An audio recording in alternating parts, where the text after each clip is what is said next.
Hope Briggs stood in front of her bedroom mirror, fingers trembling as she adjusted the sleek, waist-length wig that framed her dark skin like a shimmering crown.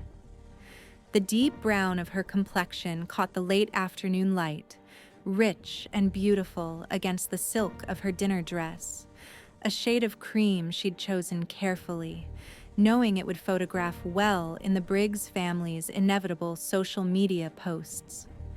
She looked like royalty. She felt like she was preparing for battle. Before we get into it, let us know where you're watching from today. And if this story resonates with you, don't forget to subscribe for more.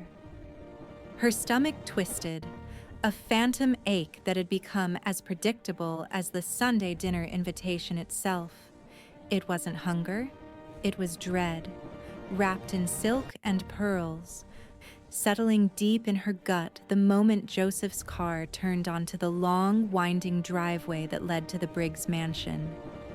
"You look stunning, babe," Joseph said from behind her, his blonde hair catching the light in that effortless, all-American way that had first made her heart skip. His blue eyes met hers in the mirror, and his smile was so genuine, so completely oblivious, that Hope felt something crack inside her chest. "Mom's making that special roast tonight. You're going to love it." Hope's hand moved to her clutch, checking for the third time that the anti-nausea medication was tucked safely inside. She'd become an expert at these small, secret preparations. The pill bottle hidden in evening bags, the antacids wrapped in tissue. The careful mental calculations of how long she'd need to hold out before she could politely excuse herself to the bathroom. "I'm sure it'll be wonderful," she said, her voice steady even as her fingers weren't. The mansion rose before them like something out of a magazine spread. All white columns and manicured hedges, the kind of house that whispered old money and older expectations. Elena Briggs stood at the entrance, her gray hair swept into an elegant chignon, her posture perfect, her smile as cold and precise as a scalpel. The scent of expensive perfume and roasting meat drifted through the open door, a combination that once might have been welcoming, but now made Hope's stomach clench tighter. "Joseph, darling," Elena cooed, embracing her son with the kind of warmth she reserved exclusively for him. Her eyes slid to Hope, a glance so brief it could almost be missed, but loaded with enough dismissal to fill the space between them. "Hope, how lovely. You've changed your hair again."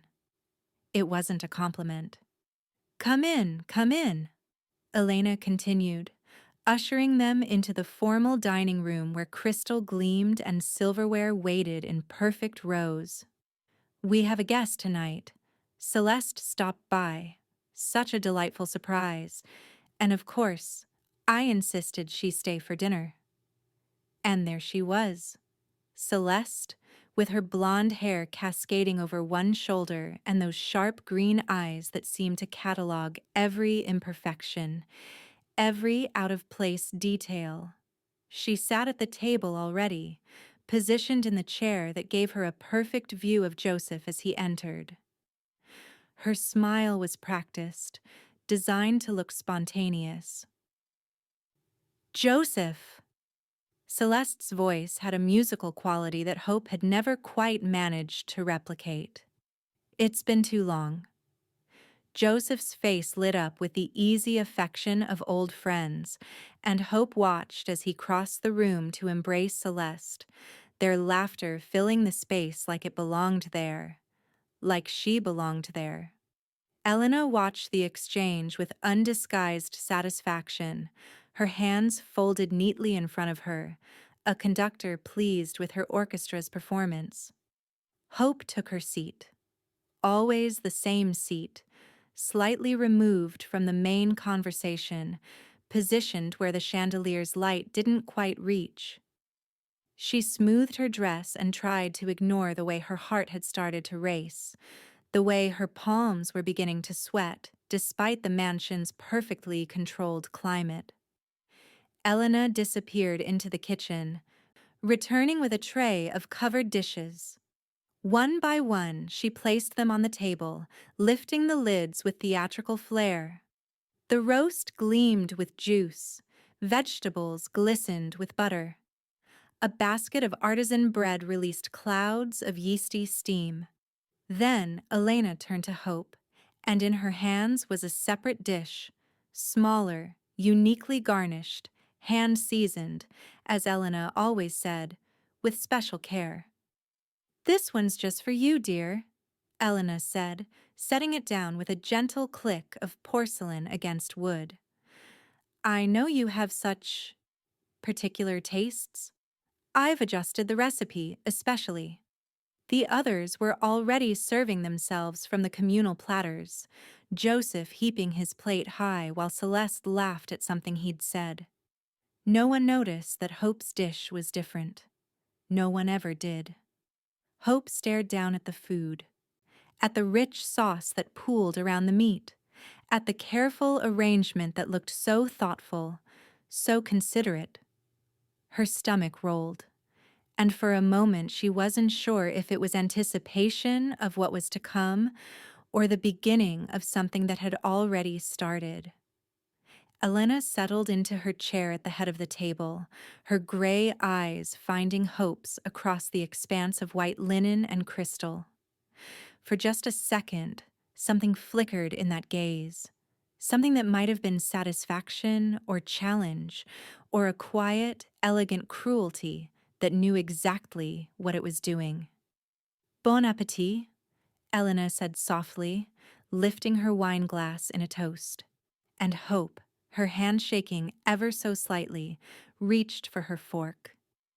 The conversation flowed around Hope like water around a stone, present but untouched, acknowledged but never truly included.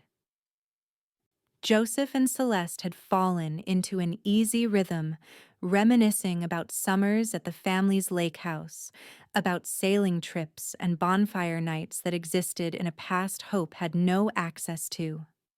Their laughter came quick and natural, the kind that didn't need to be earned.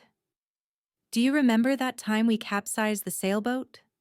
Celeste leaned forward, her green eyes bright with mischief. "Your mother was absolutely furious." "I was grounded for 2 weeks," Joseph said, grinning. "Worth it, though. That was the best summer." Elena smiled indulgently from her end of the table, cutting into her roast with surgical precision. Celeste has always brought out Joseph's adventurous side. Such a refreshing spirit. Her gaze drifted to Hope, just briefly. Some people are simply born with that kind of vitality. Hope took a small bite of her food, the sauce coating her tongue with an almost cloying richness. It tasted different from what the others were eating, heavier somehow, with an undertone she couldn't quite place. Metallic, maybe, or just her imagination working overtime. "This is divine, Elena," Celeste said, dabbing her napkin delicately at the corner of her mouth. "You have such a delicate hand with seasoning. Everything is so perfectly balanced." "Well, you've always had a refined palate, darling." Elena gestured toward Hope's plate with her wine glass. "I'm afraid I had to make Hope's portion a bit heartier. She mentioned once that she preferred more robust flavors. Country cooking, as it were." Hope hadn't mentioned any such thing. She opened her mouth to say so, but Joseph was already nodding, oblivious. "Hope does love her comfort food," he said affectionately, reaching over to squeeze her hand. The touch was meant to be sweet, but it felt dismissive somehow, as if he was explaining her to people who'd already made up their minds. The first cramp hit low and sharp, a twist of pain that made Hope's breath catch. She set down her fork carefully, her free hand moving beneath the table to press against her stomach. Not yet. Not this soon. She'd barely eaten anything. "Are you all right, dear?" Elena's voice was honey-sweet, concerned in a way that didn't quite reach her eyes. "You look pale." "I'm fine," Hope managed, forcing her spine straight. "Just a little warm." Celeste tilted her head sympathetically. "These formal dinners can be so draining, can't they? I always feel absolutely energized afterward. But I suppose everyone processes stress differently." Another cramp, harder this time, radiating through her abdomen like a fist clenching and unclenching.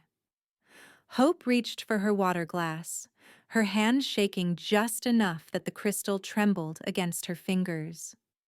Across the table, Joseph was explaining something about a work project, his attention fully absorbed by Celeste's attentive nods and thoughtful questions. Elena watched Hope over the rim of her wine glass, those gray eyes steady and knowing. "More roast, Celeste?" Elena asked, her voice carrying easily over the conversation. "You've barely touched your plate." "I couldn't possibly," Celeste laughed, "though I suppose I could be persuaded. It really is exceptional." Hope excused herself quietly, the words barely registering as the pain in her stomach built like a wave preparing to crash. No one looked up as she left the table. In the bathroom, she gripped the marble sink and tried to breathe through it, waiting for the nausea to pass. The drive home was quiet except for the sound of Hope's shallow breathing and the hum of tires on pavement. She sat with her arms wrapped around her middle, the cramps having finally subsided to a dull, persistent ache. Joseph hummed along to the radio, completely at ease, his hand resting comfortably on the gear shift. "I think the food is making me sick," Hope said finally, the words coming out smaller than she'd intended. Joseph glanced over, his brow furrowing with concern. "What do you mean?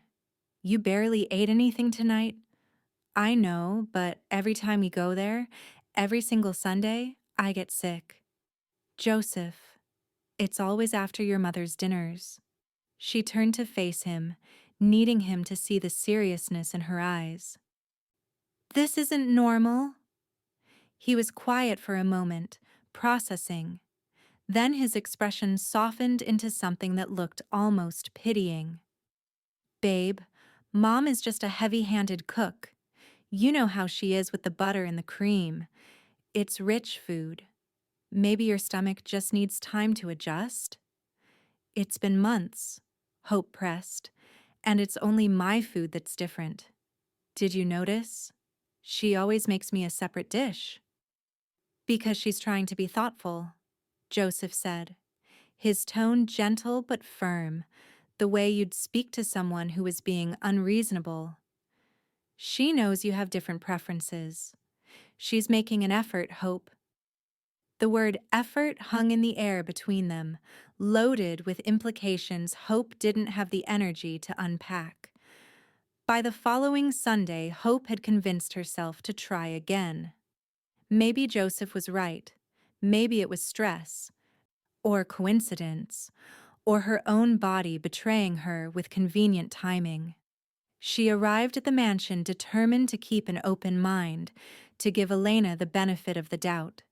Elena greeted them at the door with her usual elegant smile, but this time her eyes lingered on Hope with something that might have been concern. "Hope, darling, you look tired. Are you feeling well?"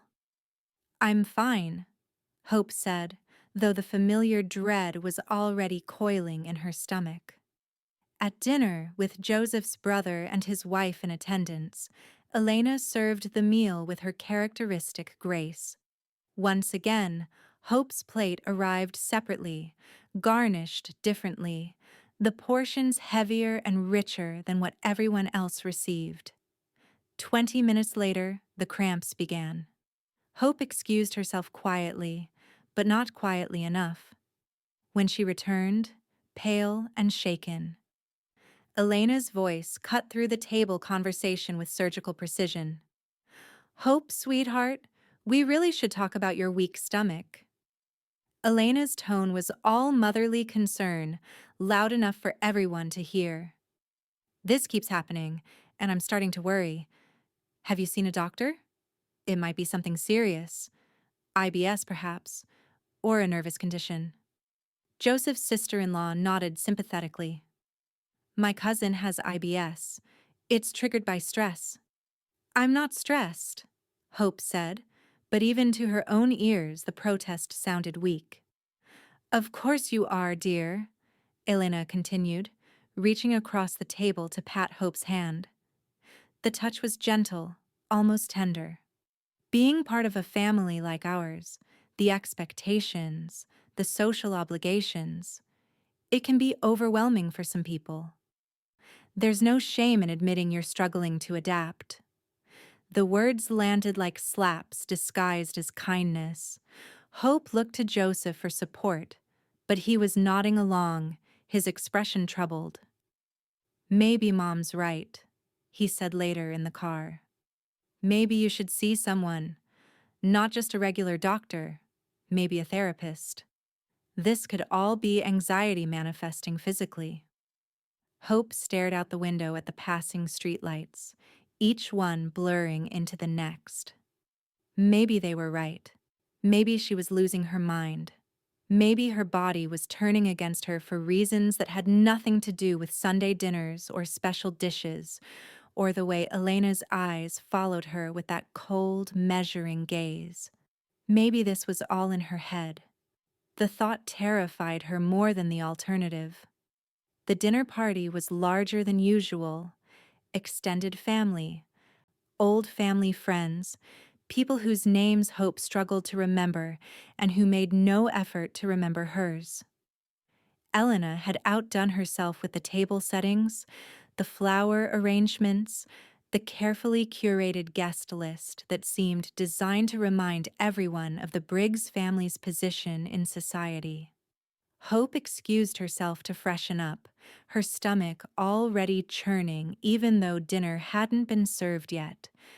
The anticipation alone had become enough to trigger the nausea.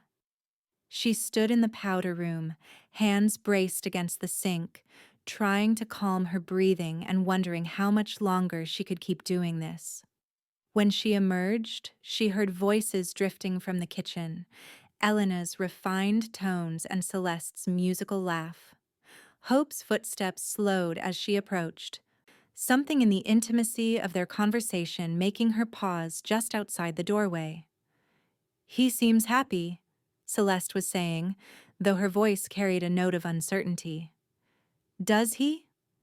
Elena's response was sharp, dismissive. Darling, you've known Joseph since you were children. You can see through this phase he's going through. The infatuation will wear off. Hope's breath caught in her throat. She pressed herself against the wall, invisible, her heart hammering so loudly she was certain they would hear it. I just don't want to interfere, Celeste said softly. They're married. A mistake that can be corrected. The sound of crystal clinking, wine being poured. He'll come to his senses eventually. The help shouldn't stay for dinner forever, if you understand my meaning. The help. The words landed like a physical blow, stealing the air from Hope's lungs. She stood frozen, her carefully applied makeup suddenly feeling like a mask, her expensive dress like a costume, her presence in this house like an elaborate joke everyone was in on except her. You really think, Celeste began. I know my son, Elena interrupted. He has a savior complex. Always has. But eventually he'll realize he needs someone who understands this world, someone who belongs here, someone like you, darling. Hope's hands clenched into fists at her sides, her nails digging crescents into her palms. Rage, hot and bright, began to simmer beneath the surface of her composure. beneath the sleek wig and the pearls and the cream-colored dress she'd chosen so carefully. It burned through the self-doubt and the gaslighting and the months of polite silence. She wanted to storm in there, wanted to tear down the kitchen with words sharp enough to cut through Elena's elegant facade, wanted to make them see her, really see her, as something more than an obstacle to be removed, a mistake to be corrected, help that had overstayed its welcome. But Joseph's voice called from the dining room, asking where everyone had gone, and the moment shattered. Hope heard Elena and Celeste's footsteps approaching, their conversation shifting seamlessly to something innocuous about the wine selection. Hope stepped into the hallway, her face composed, her smile practiced. Elena's eyes met hers for just a fraction of a second, and something flickered there.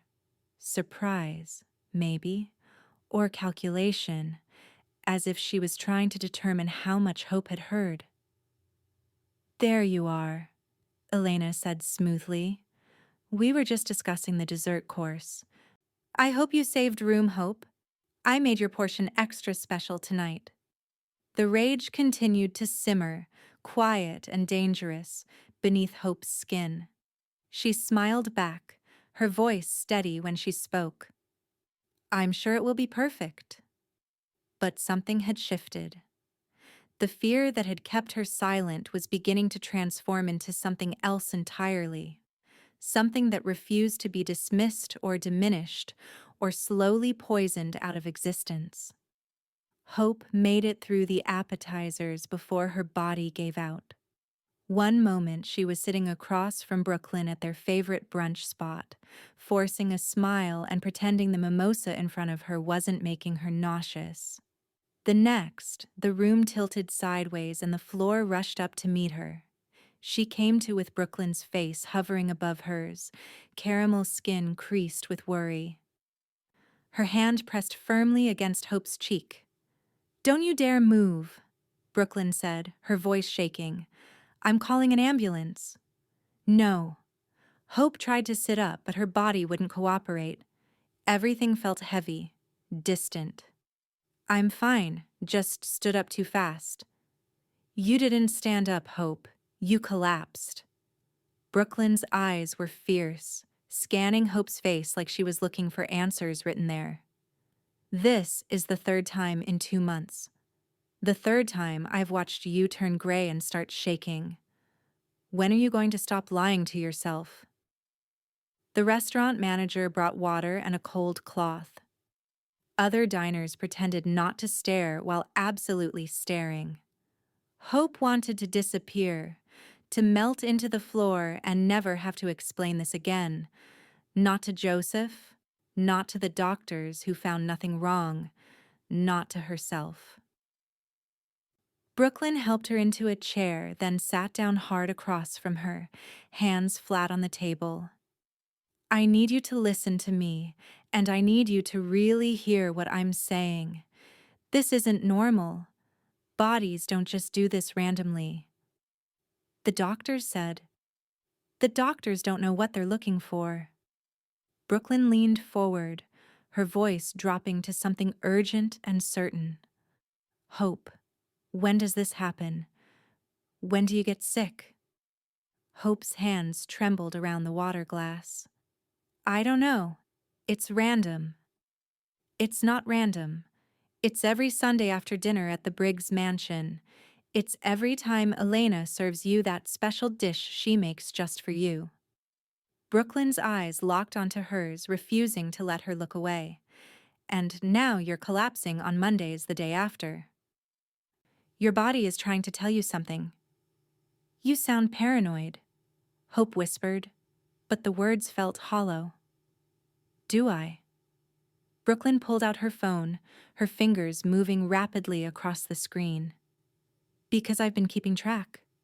August 14th, sick after Sunday dinner. August 21st, same thing. September 4th, September 11th, September 18th. Every single week, Hope. Like clockwork." The date stared back at Hope from the screen, undeniable in their pattern. She wouldn't, Hope said, but even as the words left her mouth, she remembered Elena's cold eyes across the dinner table. The help shouldn't stay for dinner forever. Wouldn't she? Brooklyn reached across the table, gripping Hope's hands tightly. I need you to see a doctor, not your regular doctor, a real specialist. And I need you to ask for a toxicology screen. That's insane. Joseph would never. Joseph doesn't see it. He's been swimming in that toxic water his whole life. He doesn't know what clean feels like. Brooklyn's voice cracked slightly. But I see it. I see you disappearing a little more every week. I see you making yourself smaller, quieter, sicker. And I'm telling you right now, as your best friend, as someone who loves you, this ends today.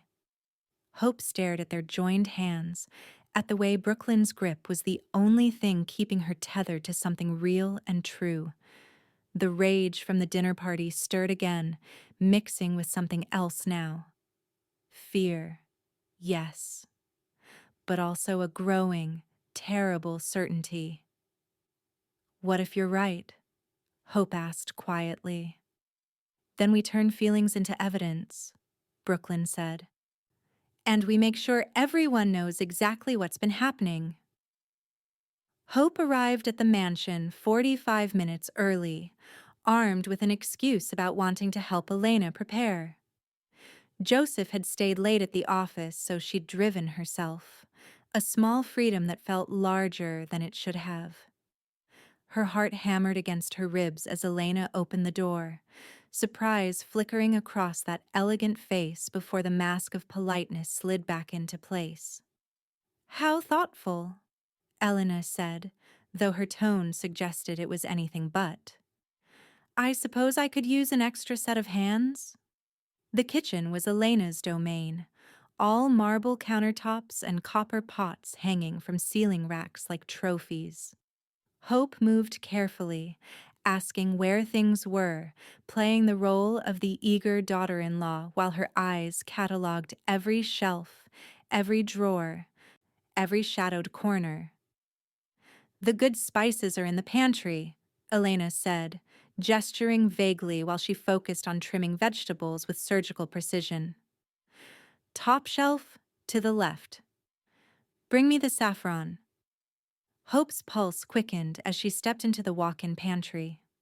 Rows of expensive ingredients lined the shelves, truffle oil and aged balsamic, imported salts and rare peppers.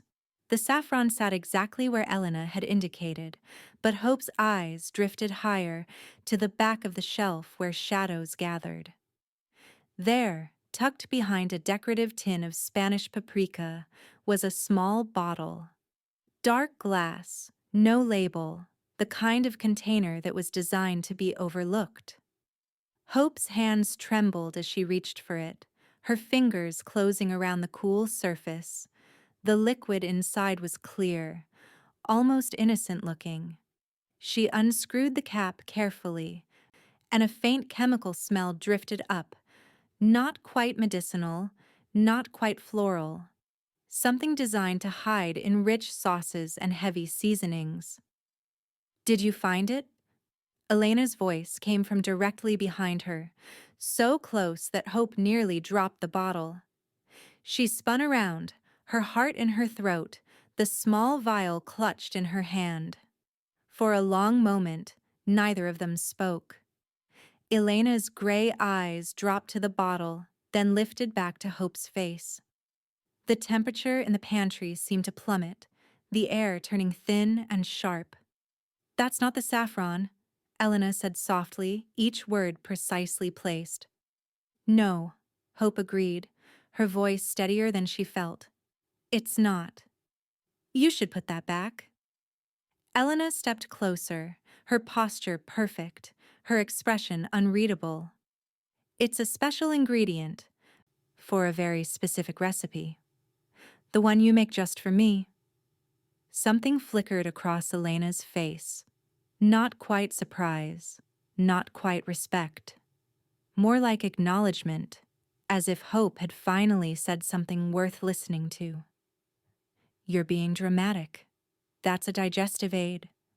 I add it to rich foods to help with sensitive stomachs. A digestive aid with no label. Hope didn't move, didn't blink. The terror coursing through her veins was beginning to crystallize into something harder, colder, strategic. What is it really, Elena? What have you been feeding me? I've been trying to help you adapt to proper cuisine, Elena said, her voice dropping to something almost intimate, almost honest. But some people's constitutions simply aren't suited to this life. Some people don't belong at tables like ours, no matter how much we try to accommodate them. The words hung between them, a confession disguised as condescension. Hope slipped the bottle into her pocket, the glass pressing against her hip like a promise. Joseph will be here soon. And what will you tell him? Elena asked, tilting her head. That his mother is trying to poison you with a digestive supplement? Do you know how that sounds, Hope? Do you understand how unstable that makes you appear? But Hope was already moving past her, out of the pantry, her hand steady on the bottle in her pocket. She understood perfectly, and for the first time in months, she knew exactly what she was going to do. The bottle sat in Hope's purse during the entire drive to the mansion, a secret that felt both powerful and terrifying. She'd shown it to Brooklyn, who'd insisted they take it to a lab, but Hope had refused. Not yet. First, she needed to be absolutely certain. First, she needed to change one thing and see what happened. She'd prepared carefully this time. In her bag, alongside the mysterious bottle, was a glass container of kombucha, her own probiotic drink, as she'd tell anyone who asked. Something she'd brought from home, something Elena's hands had never touched. Joseph noticed it immediately when they arrived. "What's that?" "Just something to help my stomach," Hope said lightly, setting it on the entry table. "My nutritionist recommended probiotics before heavy meals." Elena's eyes tracked the glass bottle with the focus of a hawk spotting movement in tall grass. "How proactive of you. Though I do wish you'd told me. I could have prepared something more suitable for your dietary restrictions." "It's fine," Hope said, her smile polite and impenetrable. "I'm learning to manage." Dinner unfolded with its usual choreography. The table was set with precision, the crystal gleaming, the conversation flowing in familiar patterns. Celeste was absent tonight, a small mercy, but Elena's brother and his wife had joined them, providing the necessary audience for the performance. When Elena brought out the dishes, Hope watched carefully. The communal platters went to the center of the table first. Roasted chicken, garlic potatoes, glazed carrots.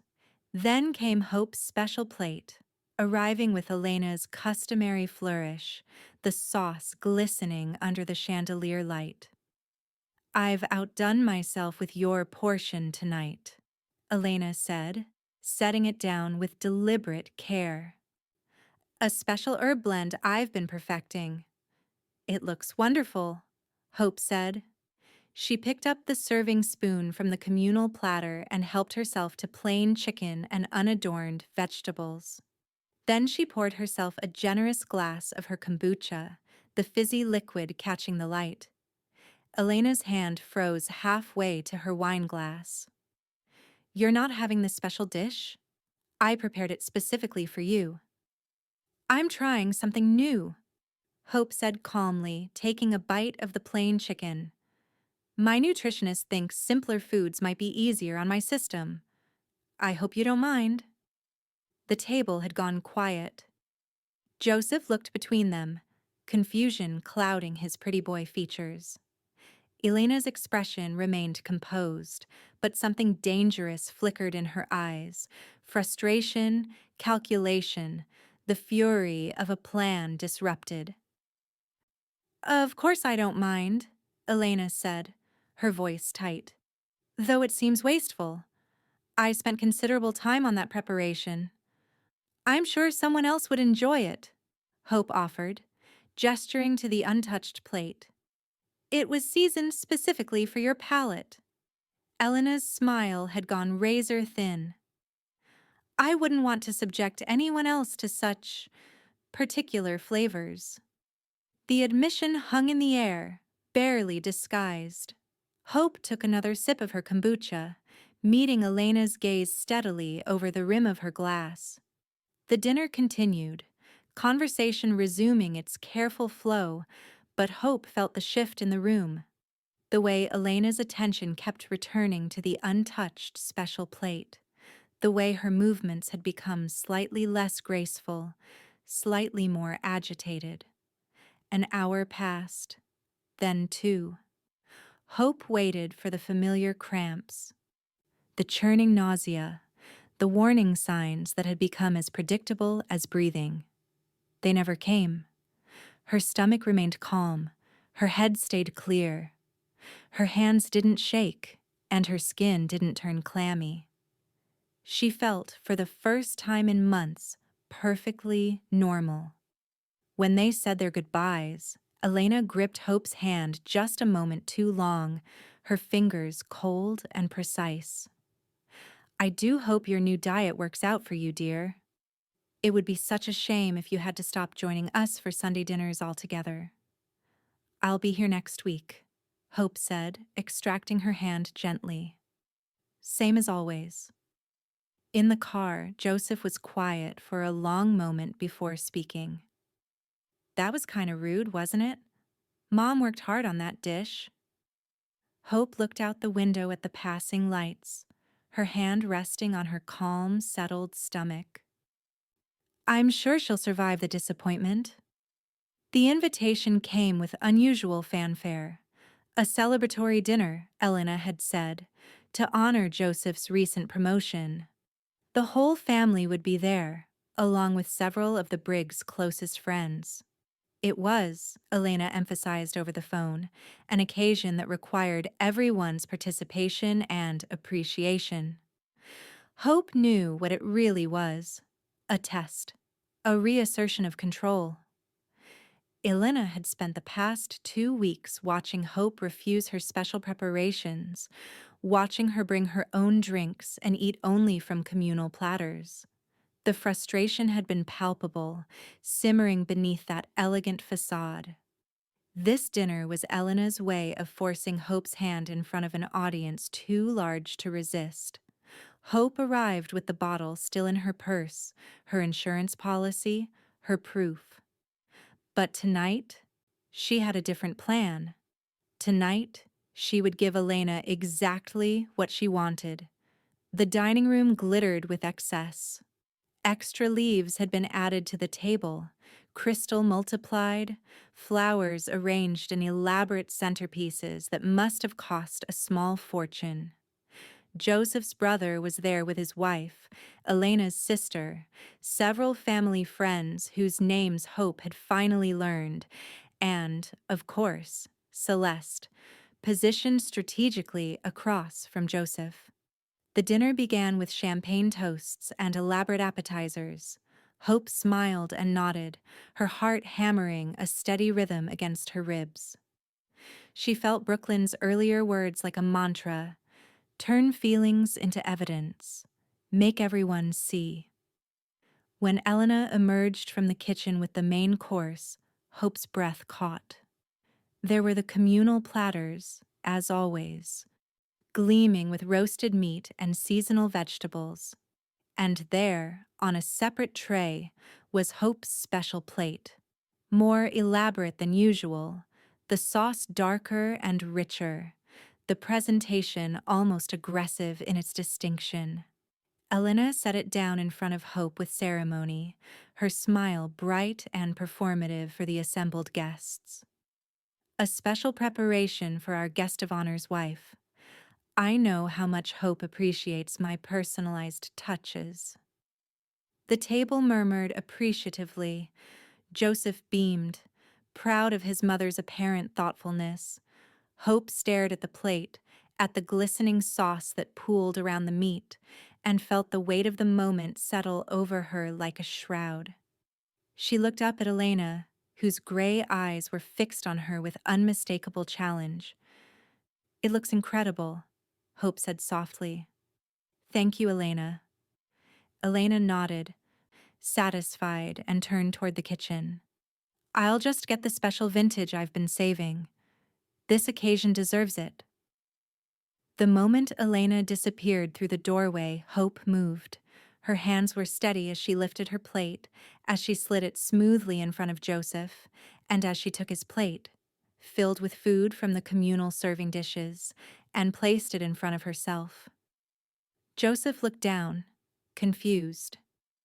"What are you—" "Please," Hope said, her voice low and urgent. "Eat it." "What?" "You said I was being rude last week, that your mother works so hard on these special dishes and I'm ungrateful." Hope kept her eyes locked on his, willing him to understand, to just this once trust her without question. "So please, eat it. Show your mother how much you appreciate her effort." Joseph's brow furrowed, uncertainty crossing his perfect features. Around them, conversation had dimmed slightly, other guests sensing something shifting in the atmosphere. "Hope, this is weird. Please, Joseph." Her hand found his under the table, gripping tight. "If you love me, if you've ever trusted me, eat the food your mother made. Prove to everyone here that there's nothing wrong with it."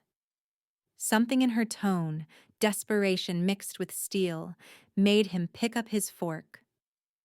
Elena's footsteps were returning from the kitchen, her heels clicking on marble. "Babe, I don't understand what—" "Just eat it," Hope whispered. And Joseph, still confused but unable to refuse her in front of everyone, cut into the meat and took a bite. Elena returned with the wine, her smile radiant as she began pouring for the guests. Hope watched her mother-in-law's eyes drift to the plates, registering the swap with a flicker of something that might have been alarm before the elegant mask reasserted itself. But it was too late. Joseph had already eaten half the portion, complimenting the sauce between bites, completely oblivious to the way Elena's hand had gone still on the wine bottle. "Delicious as always, Mom," Joseph said, lifting his glass in a toast. "You've really outdone yourself." The conversation flowed around them. Talk of Joseph's promotion, of market trends and vacation homes, and all the comfortable topics that filled the Briggs family gatherings. Hope ate slowly from Joseph's original plate, the plain food settling normally in her stomach, her body calm and strong for the first time in months at this table. 15 minutes passed, then 20. Joseph's fork clattered against his plate. The sound cut through the dinner conversation like a gunshot. "You all right, son?" his father asked. Joseph's face had gone pale, a sheen of sweat appearing on his forehead. His hand moved to his stomach, pressing hard. Something doesn't feel right." Hope's heart hammered, but she kept her expression neutral, concerned but not surprised. Around the table, guests were beginning to notice, their conversations trailing off as they watched Joseph's all-American complexion turn an alarming shade of gray. "Maybe you ate too fast," Elena said quickly, her voice bright but brittle. "You know how you get when you don't chew properly, darling." But Joseph was standing now, his chair scraping back, one hand gripping the table edge for support. "No, this is— Mom, what did you put in this?" His blue eyes, usually so clear and trusting, had gone sharp with the first edges of understanding. This feels exactly like what Hope describes. The cramping, the nausea. Don't be ridiculous, Elena cut in, but her elegant composure was fracturing at the edges. It's the same recipe I always make. Perhaps you're coming down with something? Joseph looked at his plate, then at Hope's, his gaze tracking between them with growing horror. We switched plates. The words came out slowly, each one landing with terrible weight. Hope, we switched plates. The table had gone completely silent. Even Celeste had stopped pretending to look anywhere else. Why would you switch plates? Joseph's brother asked, confusion evident in his tone.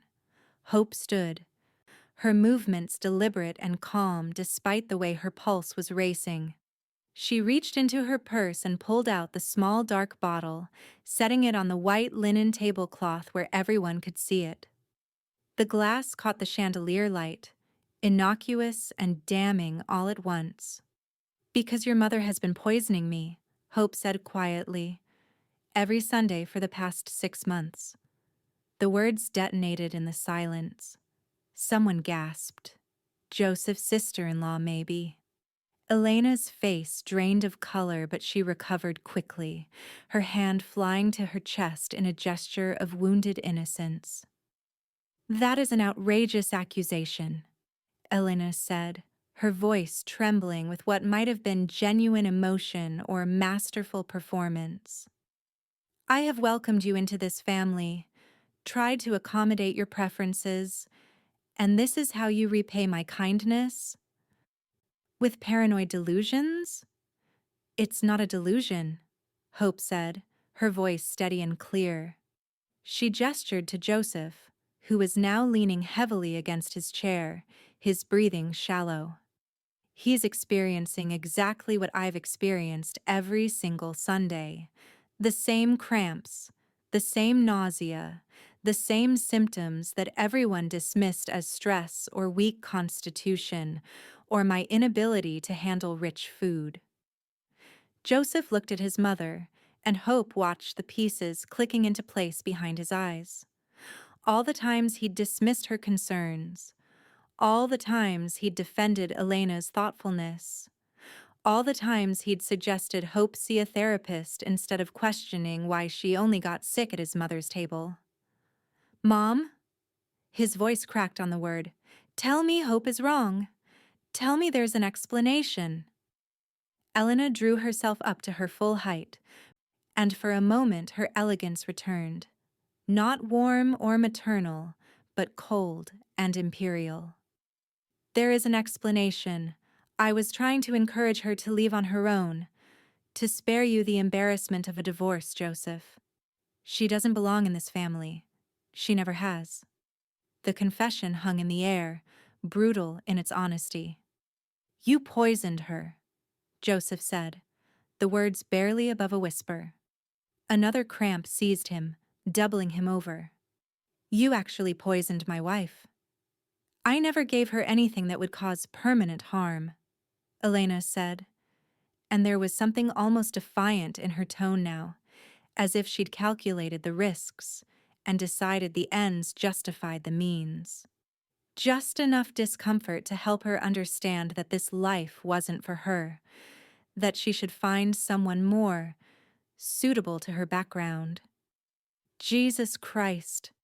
Elena, Joseph's father said, standing abruptly. What have you done?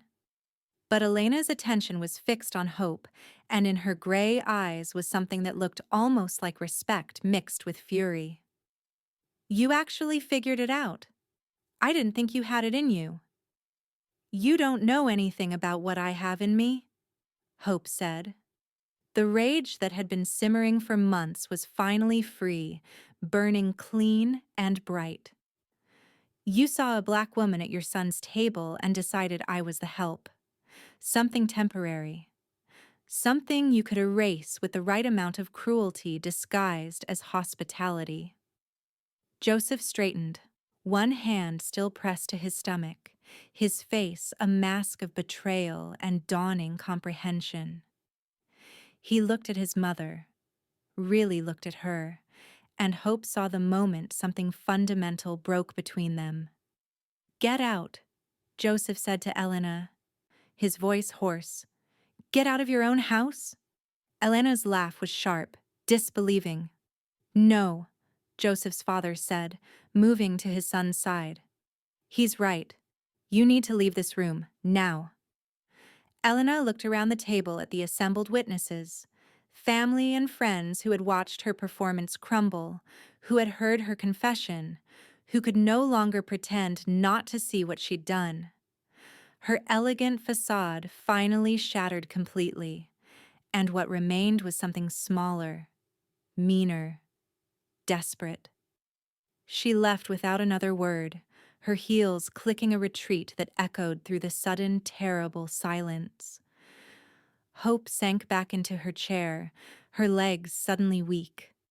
Across the table, Joseph met her eyes, and in his gaze was horror and apology and a grief so profound it made her chest ache. "I'm so sorry," he whispered. "Hope, I'm so sorry." The apartment they found was smaller than the guest bathroom at the Briggs mansion, but it was theirs. No family heirlooms crowding the walls, no portraits of ancestors judging from gilded frames, no history that predated their own beginning. Just a sunny two-bedroom in a neighborhood where people actually spoke to each other on the street, where the coffee shop knew their names, where Hope could walk without feeling like she was trespassing in someone else's life. Joseph had left the mansion that night with Hope and never went back. His father had called the next morning, voice heavy with shame and anger, to say that Elena had been strongly encouraged to seek help, that there would be consequences, that the family was mortified. The word mortified had stuck with Hope, not horrified, not devastated, but mortified. As if the greatest sin wasn't the poisoning, but the public exposure of it. The days that followed had been raw and terrible in ways Hope hadn't anticipated. Joseph had apologized so many times that the words started to lose meaning, dissolving into tears and sleepless nights where he'd wake up realizing another moment he should have believed her. Another time he'd chosen his mother's word over his wife's lived experience.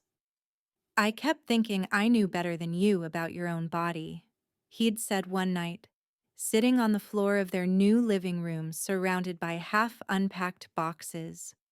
"I gaslit you. I made you think you were crazy when you were literally being poisoned, and I told you to see a therapist."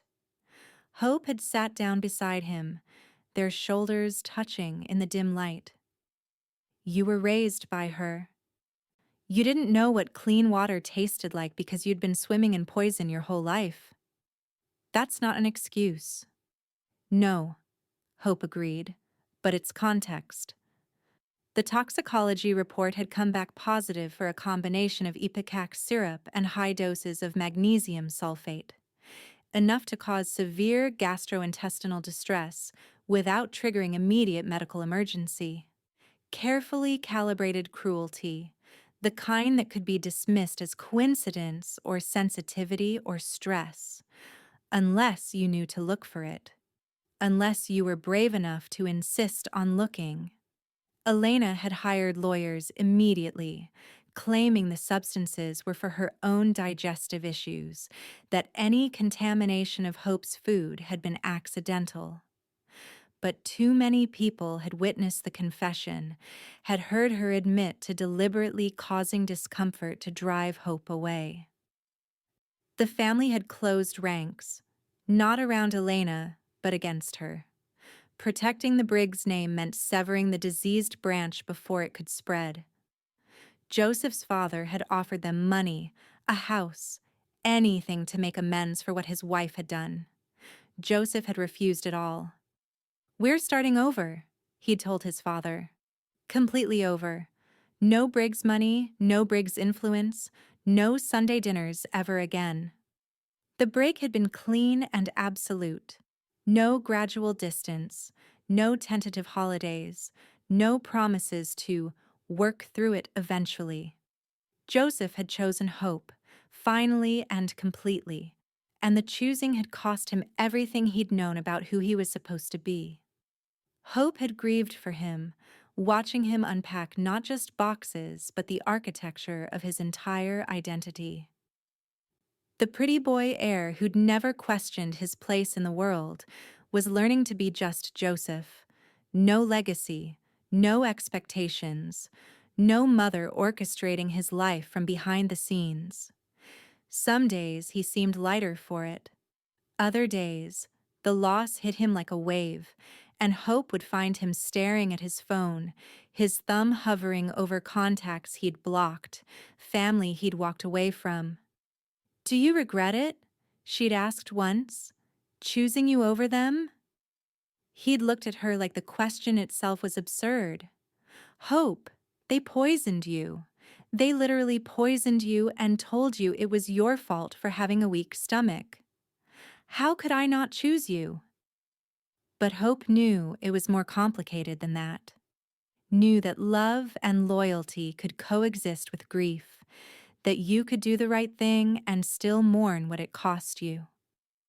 6 months after the dinner, Hope stood in their small kitchen on a Sunday afternoon cooking, not because it was expected or required, but because she wanted to. Because her stomach was calm and her hands were steady, and the act of choosing ingredients, of seasoning food with care, of creating something nourishing felt like reclaiming a space that had been weaponized against her. Joseph sat at their second-hand dining table, a far cry from the Briggs antique monstrosity, working on his laptop. He'd taken a position at a smaller firm, one that paid less but didn't come with the weight of family expectations.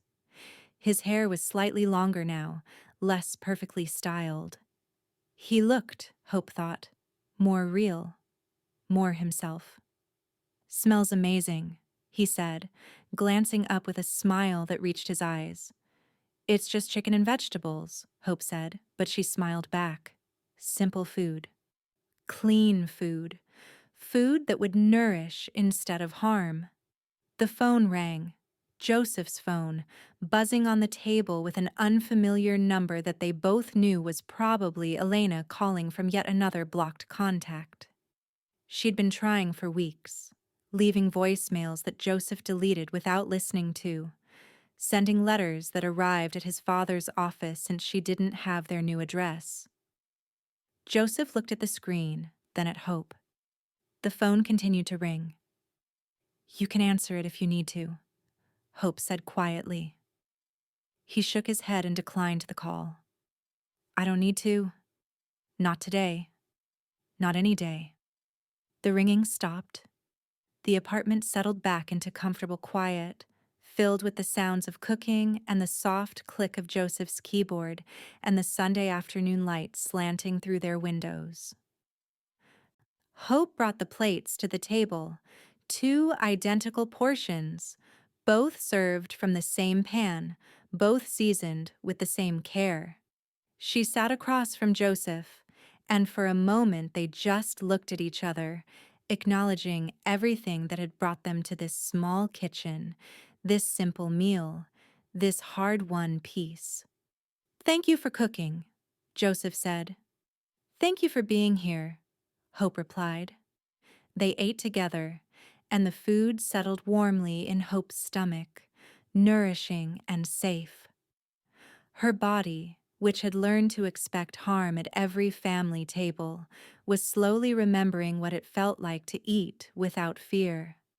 Her hair, which she still sometimes wore in beautiful wigs because she loved them, not because she was hiding, framed her dark skin in the afternoon light. She looked like herself again. She felt like herself again. Outside, the city moved around them with its usual Sunday rhythms. Somewhere, in a mansion with too many rooms and too much history, Elena Briggs was probably preparing a dinner that no one would come to eat. Somewhere, The Briggs family was learning to function without its matriarch, to acknowledge the rot that had been growing in their foundation for years. But here, in this small apartment with secondhand furniture and no family legacy weighing down the walls, Hope and Joseph were building something new, something that belonged only to them. Something that could nourish instead of poison, support instead of suffocate, love instead of control. Hope's phone buzzed with a text from Brooklyn. "Sunday dinner check-in. How's the stomach?" Hope smiled and typed back, "Perfect. Finally perfect." And it was. Her health had returned completely in the months since she'd stopped eating Elena's special preparations. The weight she'd lost had come back. The dark circles under her eyes had faded. Her body, given the chance to heal without weekly doses of carefully calibrated poison, had recovered with remarkable speed. But more than her physical health, something else had been restored: her voice, her certainty, her refusal to be diminished. She'd learned that silence for the sake of peace was just another name for slow erasure. That speaking truth, even when it shattered everything, was sometimes the only way to survive. Joseph reached across the table and took her hand, his thumb tracing circles on her palm. "I love you," he said. "I should have said that first, before anything else, on every single Sunday. I love you, and I believe you. And I'm sorry it took me so long to understand what that really means." Hope squeezed his hand back, feeling the weight of the words, the sincerity in them, the man he was becoming now that he'd stepped out of his mother's shadow. "I love you too," she said, "and I forgive you. We're learning together." Outside, the Sunday sun began its slow descent. In the Briggs mansion, plates were probably being set for a dinner party that would never quite feel the same. But here, in their own space, Hope and Joseph finished their meal in comfortable quiet, building their future one honest moment at a time. The phone didn't ring again, and if it had, they wouldn't have answered. This was their Sunday now, their table, their peace. And Hope had never felt healthier in her life.